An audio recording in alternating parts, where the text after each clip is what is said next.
Walter Benjamin, Paul Celan. Paul Celan, Walter Benjamin.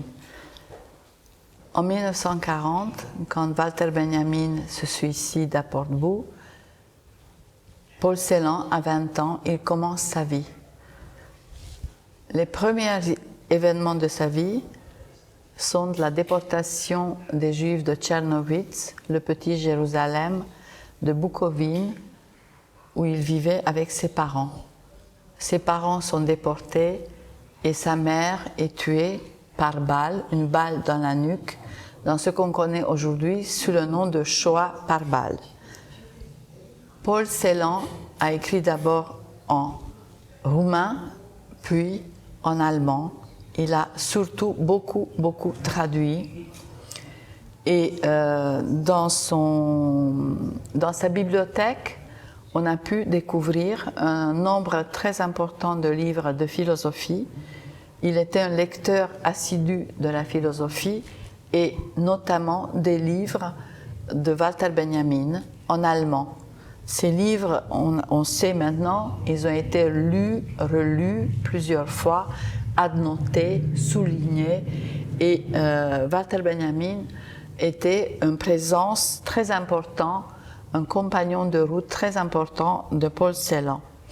En 1968, nous allons un peu vite, mais c'est la règle du jeu. En 1968, Paul Celan participe d'abord au soulèvement des jeunes de mai 1968 à Paris. Il est enthousiasmé, mais très vite son enthousiasme tombe. Il écrit un certain nombre de poèmes suite à cette expérience. Et je suis partie dans ma conférence d'un poème qui s'appelle Portbou Deutsch, avec un point d'interrogation.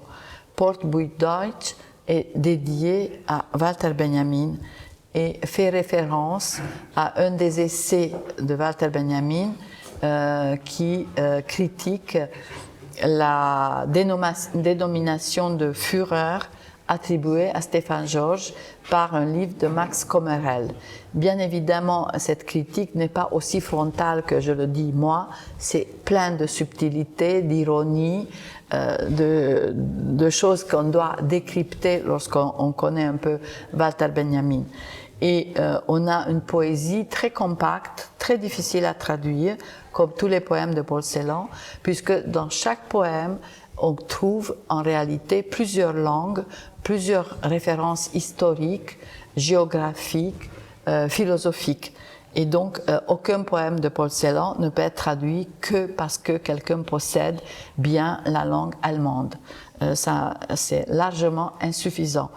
Et dans ce poème, on a tous les mots-clés, les leitmotifs, les points importants de la philosophie de Walter Benjamin concentrés en un seul petit poème.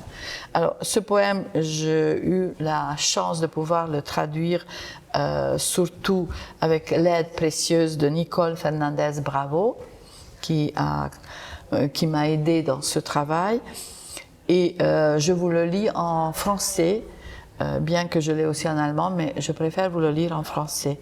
Flèche jette à terre la cape qui masque et ce casque d'acier. À gauche, des Nibelungen, à droite, des Nibelungen, rincés, purifiés dans le Rhin, résidus. Benjamin vous oppose le non pour toujours dans son dire oui. Pas question de trop tard, le secret est ouvert.